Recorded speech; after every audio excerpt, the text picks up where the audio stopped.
Selamat pagi pemirsa, apa kabar Anda pada pagi hari ini? Senang sekali saya Ibnu Fadil dapat menemani Anda di Berita Kaltim hari ini. Sejumlah informasi penting telah kami siapkan untuk Anda dan berikut di antaranya. Dua pemuda di Samarinda ditangkap dan diserahkan ke polisi karena dituding menjual teman wanitanya pada lelaki hidung belang. Harga cabai dan bawang di Pasar Segiri Samarinda belum ada tanda akan menurun.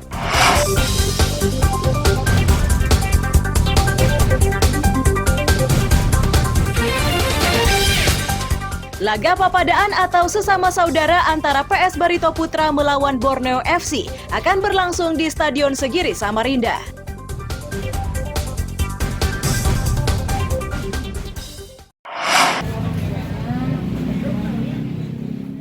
Sejumlah polisi diterjunkan untuk membawa dua pemuda yang ditangkap relawan kemanusiaan di Samarinda Selasa siang. Untuk menghindari amuk massa, kedua pemuda berinisial GR dan RY ini disembunyikan di kantor lurah Sungai Pinang. Relawan menangkap kedua pelaku setelah menerima keluhan warga karena anak gadisnya tidak pulang. Mendengar kabar tersebut, para relawan bergegas. Saat para pelaku ditangkap, terungkap korban dijadikan sebagai wanita penghibur.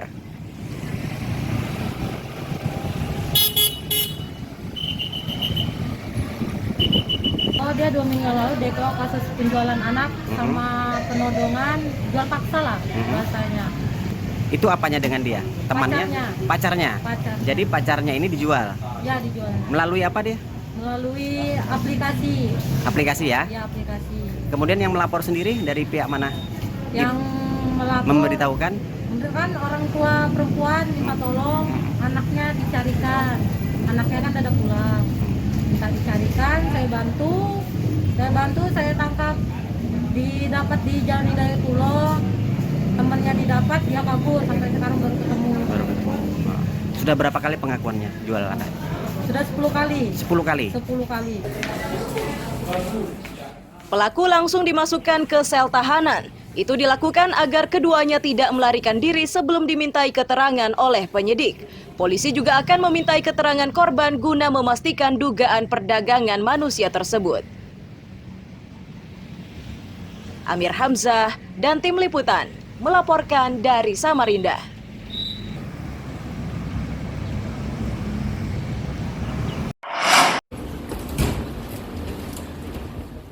Pria bertato bernama Idris ini merupakan tersangka pencuri sepeda motor. Residivis ini ditangkap setelah buron ke Samarinda dan berau selama 2 tahun. Bersamanya disita satu sepeda motor curian bernomor polisi KT3635JS. Polisi menyebut pelaku tergolong licin dan sulit ditangkap dan kerap berpindah dari satu daerah ke daerah lainnya. Untuk memenuhi kebutuhan hidup, pelaku mencuri sepeda motor dan selanjutnya dijual dengan harga murah. Hingga kini polisi masih terus berupaya mengungkap jumlah pasti sepeda motor yang sudah dicuri. Enggak, maksudnya warga sini kah atau di jalan. Terus berapa? Dalam novisnya itu semuanya hari Jumat tanggal 2 Mei sekitar jam 6 dilakukan amal ya. Setelah itu motor sudah dilanggar, bangun tidur, membersihkan rumah dan beres-beres, ternyata motor jenis sama Aerox warna abu sudah tidak ada ya, sehingga dia melaporkan pada pihak kepolisian. Kondisinya habis dicuri, dijual dengan harga murah ya. Betul ya, jual kemana? Jual ke lembaga. Ya gitu aja. Dipakai apa Pak Anu, Mas? Dipakai untuk hari-hari ya? Selain di Berau sama Samarinda ada di mana lagi? Lain nggak berokasi? Selain di Kalimantan? Tidak pernah. Ini biasanya melakukan kejahatan ada komplotannya atau ada berapa orang dalam satu kali melakukan kegiatan seperti itu? Sendiri aja? Apa sih Sob? Tersangka dijerat pasal 363 KUHP tentang pencurian dengan ancaman hukuman 5 tahun penjara. Hukuman tersebut dipastikan bertambah karena tersangka merupakan residivis kasus serupa. Amir Hamzah, Miko Gusti, melaporkan dari Kabupaten Berau.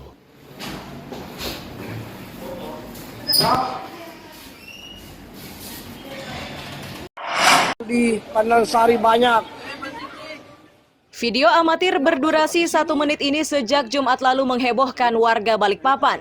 Itu karena di dalam video tersebut terekam sejumlah ular sanca dengan panjang lebih 5 meter berkeliaran di saluran air di Pasar Pandansari. Kenapa dibongkar sih? Siapa yang Kemunculan ular ini membuat pedagang dan warga khawatir. Mereka tak bisa menghilangkan keresahan meski 4 ekor ular sudah ditangkap oleh petugas pemadam kebakaran. Warga pun tidak bisa memastikan jika ular tersebut merupakan peliharaan yang sengaja dilepas pemiliknya.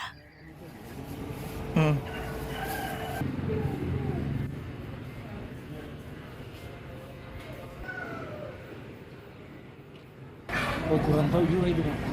Cuma kebetulan lewat ke di situ. Memang banyak ular ini. Kalau nggak salah kemarin itu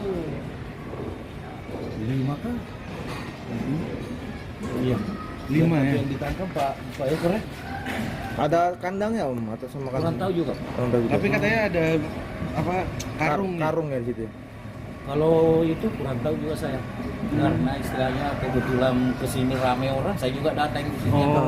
Ularnya sudah ada di situ, udah beran ya? Iya, banyak loh yang tertutup. Kalau saya jujur saya nggak mau lihat ya, cuma tahu orang ngomong. Tapi khawatir nggak? Sempat khawatir nggak? Ya iyalah, saya ketakutan juga lah. Kalau naik ke sini kita bisa apa? Kita loh paling dekat di sini. Makanya kemarin, mudah-mudahan jangan sampai ada yang ke sini lah. Saya bilang kayak gitu. Cuman ya udah. Tapi tahu nggak Bu yang buang satu? Buangnya nggak tahu. Nggak kenal Katanya ya? punya orang depan. Tapi katanya itu memang dibuang atau lepas atau Kalau gimana? dengar beritanya katanya gitu. Dibuang. Heeh. Ada karungnya katanya situ ya? Kalau karungnya nggak lihat, nggak tahu. Oh. Udah banyak. Besar nggak Bu ular itu? Lumayan besar lah. Warga dan pedagang di pasar ini berharap sisa ular yang masih berkeliaran bisa secepatnya ditangkap. Itu harus dilakukan agar mereka tidak lagi diliputi cemas dan resah. Bawang aja. Amir Hamzah, David Purba, melaporkan dari Balikpapan.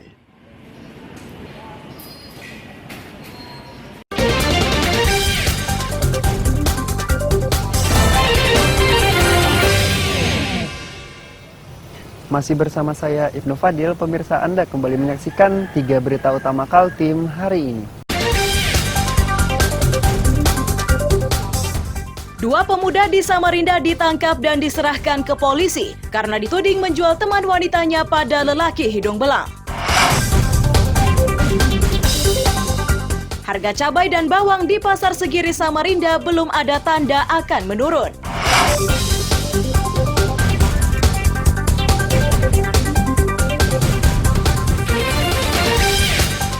Laga papadaan atau sesama saudara antara PS Barito Putra melawan Borneo FC akan berlangsung di Stadion Segiri Samarinda.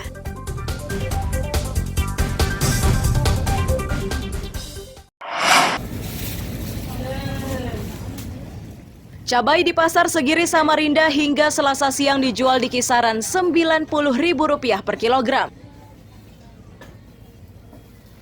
Harga ini jauh meningkat dari sebelumnya yang hanya Rp45.000 per kilogram. Bahkan sehari sebelumnya, komoditas tersebut dijual Rp85.000 per kilogram. Pedagang menyebut cabai yang dijualnya ini rata-rata didatangkan dari Sulawesi, dan kenaikan ini dipengaruhi harga pembelian di tingkat petani.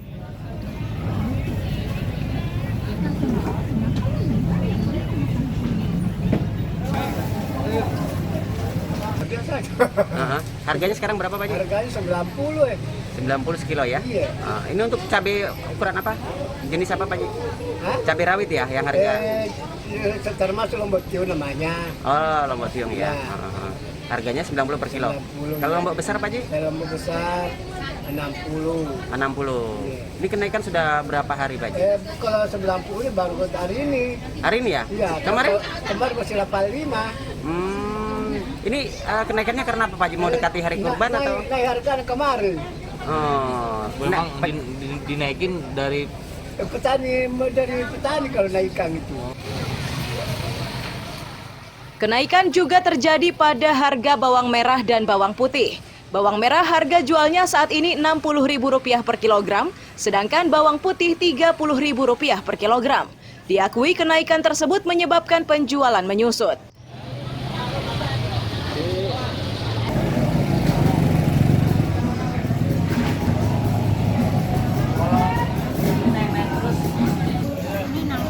Rp60 yang putih? 30. Sejak kapan naiknya, Bu? Naik terus ya? Jadi pembeli kurang nih, Bu? Pembeli kurang ya? Karena mahal. Iya. Tapi memang gara-gara memang stok ada. Ya, belum panen. Belum panen. Gagal panen, belum panen. Gimana ngambilnya, Bu? Kalau barang Ini dari Sulawesi kan? Sulawesi. Para pedagang meyakini kenaikan ini masih mungkin terjadi jelang Idul Adha. Itu terjadi akibat permintaan yang cenderung meningkat sedangkan pasokan tidak bertambah. Amir Hamzah dan tim liputan melaporkan dari Samarinda.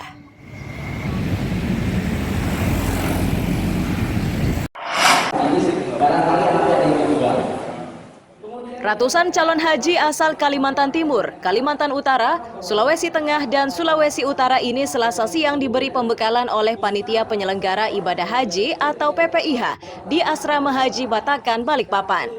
Usai pembekalan, para calon haji akan menjalani pemeriksaan kesehatan dan karantina di asrama selama 1 kali 24 jam.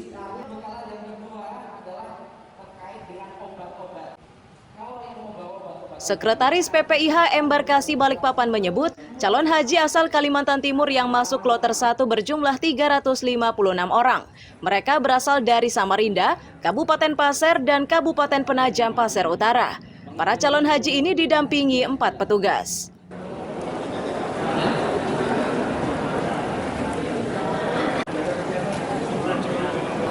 Juni 2022 telah menerimakan jamaah dari kabupaten kota dengan jumlah 356 yang terdiri dari Samarinda sebanyak 186 orang, kemudian Kabupaten Pasir sebanyak 112 orang dan Kabupaten Penajam Pasir Utara sebanyak 56 orang, ditambah dengan 4 orang petugas, maka jumlah semuanya 360 orang. Pak, ini nanti rencananya para calon jamaah haji ini akan menginap semalam dan akan terbang kapan, Pak? Insya Allah mereka selama di Embarkasi Balikpapan dalam masa karantina waktunya kurang lebih 24 jam ya. Dan insya Allah mereka akan kita terbangkan, besok kita akan berangkatkan menuju Jeddah karena gelombang kedua itu pada tanggal 22 semula jam 13.30, tapi karena ada penundaan dari pihak maskapai menjadi jam 16.30 insya Allah besok. Dan selama mereka berada di embarkasi, mereka akan diberikan perbekalan, ya baik perbekalan dari segi manasiknya, jadi penambahan pembinaan manasik, kemudian ada pemantapan petugas, dan juga mereka nanti akan diperiksa kesehatannya di tahap ketiga. PPIH meminta para calon haji untuk menjaga kesehatan selama berada di asrama haji hingga perjalanan menuju ke Tanah Suci. Amir Hamzah, David Purba, melaporkan dari Balikpapan.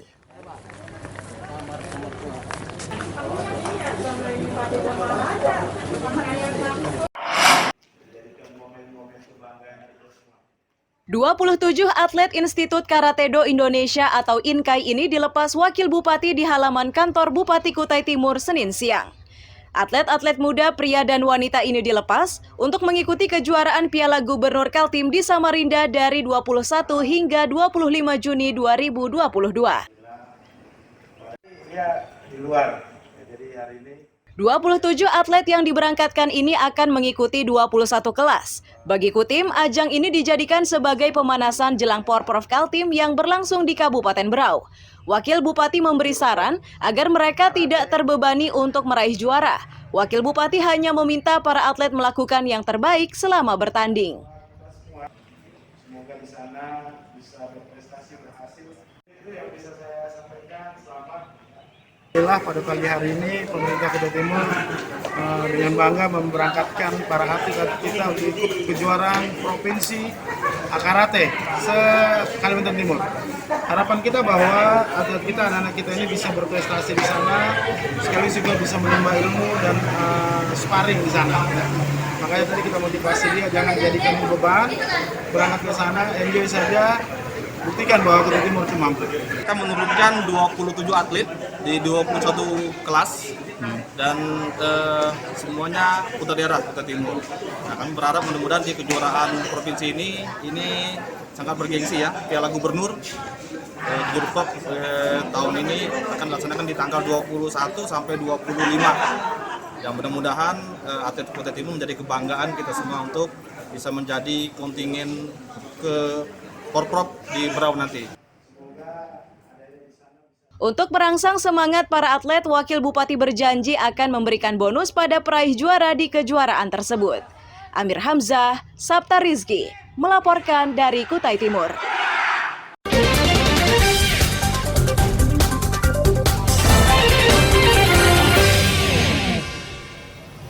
Masih bersama saya Ibnu Fadil, pemirsa Anda kembali menyaksikan 3 berita utama Kaltim hari ini. 2 pemuda di Samarinda ditangkap dan diserahkan ke polisi karena dituding menjual teman wanitanya pada lelaki hidung belang. Harga cabai dan bawang di Pasar Segiri Samarinda belum ada tanda akan menurun.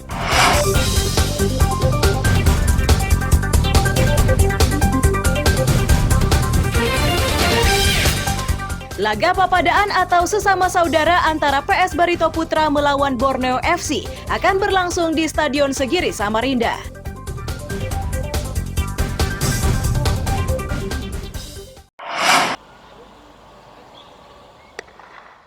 Barito Putra yang kini memimpin klasemen sementara di grup B akan bertanding melawan tim tuan rumah Borneo FC pada lanjutan turnamen Piala Presiden 2022. Laga bertajuk papadaan atau laga antar saudara ini akan berlangsung di Stadion Segiri Samarinda Rabu sore. Meski disebut laga papadaan, namun pelatih Barito tak ingin bermain mata. Ia menghendaki anak asuhnya bermain maksimal untuk mempertahankan posisi puncak klasemen. Pelatih pun mengaku sudah memiliki strategi khusus untuk meredam permainan Borneo FC yang diyakini akan bermain agresif di hadapan supporternya. Kenapa? Semua pertandingan ada taktik khusus ya. Pertandingan kemarin lawan Persija atau lawan Rans ya beda sama besok. Taktik lawan Borneo pasti beda. Sekali lagi saya cuma mau tim saya main pertandingan yang kita mau main ya, dan semoga kita bisa belajar dan semoga kita bisa lebih bagus dari semua pertandingan yang kita punya karena persiapan kita untuk liga masih panjang, tapi kesempatan seperti yang besok untuk anak-anak yang besar karena sama challenge besar. Taktik teknik pasti kita berubah sedikit. Ayo kita tinggal untuk besok ya. Ya baik, dan kami dari teman semua sangat siap sekali untuk pertandingan besok. Semoga kami tetap tampil baik 100% untuk pertandingan besok. Hingga memasuki laga ketiga penyisihan grup B ini, PS Barito Putra mengumpulkan 4 poin hasil dari sekali menang dan sekali seri. Mereka berambisi untuk bisa mengalahkan Borneo FC agar posisinya semakin kokoh di pemuncak klasemen. Amir Hamzah, Mas Hardiansyah, melaporkan dari Samarinda.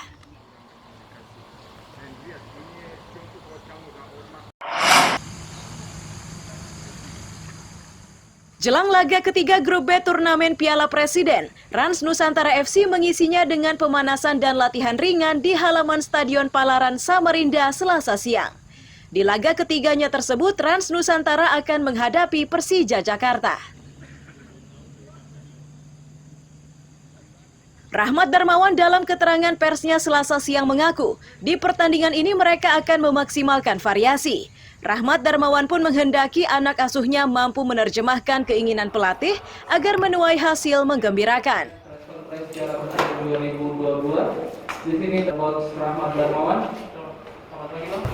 Dan kita tentu akan mencoba untuk memaksimalkan pertandingan ketiga ini untuk semakin memvariasikan bermain. Mudah-mudahan para pemain juga bisa menerjemahkan keinginan kita sesuai dalam latihan yang sudah kita lakukan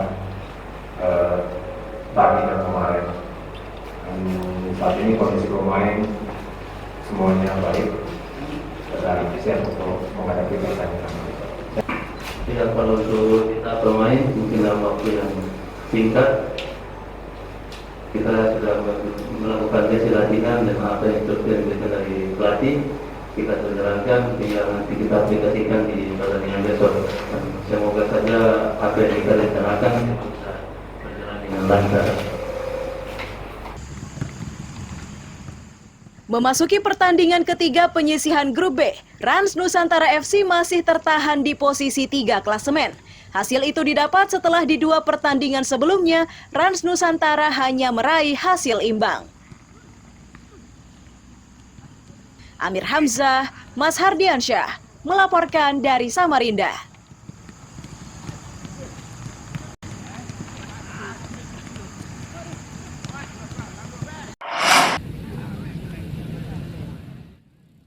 Dua kesebelasan yang saling berhadapan di lapangan Batiwakal Tanjung Redep Senin sore ini, yakni kesebelasan Pondok Pesantren Al-Ihsan melawan SMA Negeri 1 Berau. Latih tanding ini dilakukan untuk kesiapan Ponpes Al-Ihsan menghadapi turnamen Liga Santri memperebutkan Piala Kasat tahun 2022. Tim ini terpaksa menghadapi kesebelasan SMA Negeri 1 karena mereka tidak menemukan kesebelasan dari Ponpes lain sebagai lawan tanding.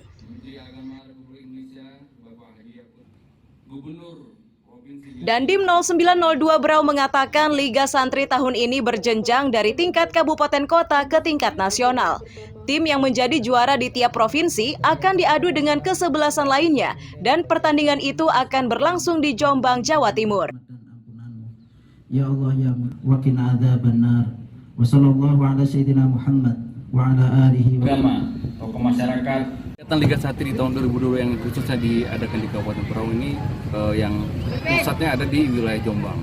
Ini seluruh Indonesia 34 provinsi. Jadi berawal dari kabupaten kota, kemudian nanti akan dikirim tingkat provinsi, itu lanjut perwakilan ke pusat, ini adalah nasional. Kemungkinan ini akan berlanjut, tapi untuk tahun 2022 ini kebetulan ini adalah program Bapak Kasat dan pimpinan dengan harapan para santri-santri selain memiliki iman dan takwa, berakhlak dan juga memiliki jiwa sportivitas yang tinggi. Pengurus Pondok Pesantren menilai liga ini bagian dari upaya untuk membuka silaturahmi antar santri di seluruh Indonesia. Laga ini pun memberi pelajaran tentang jiwa kompetisi dan sportivitas.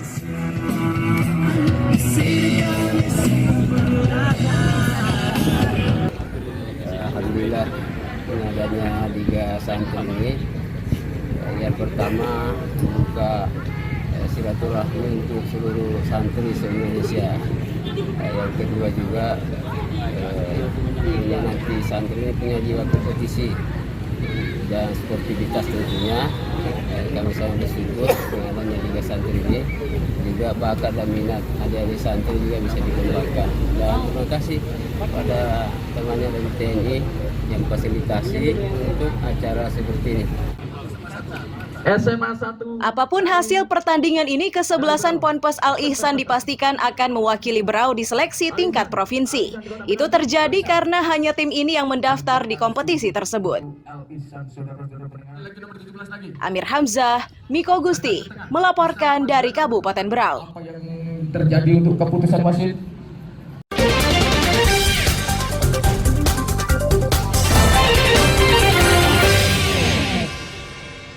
Pemirsa, berita tadi menjadi akhir kebersamaan kita pada pagi hari ini. Saya Ibnu Fadil dan tim redaksi pamit undur diri. Selamat pagi, salam sejahtera, dan sampai jumpa.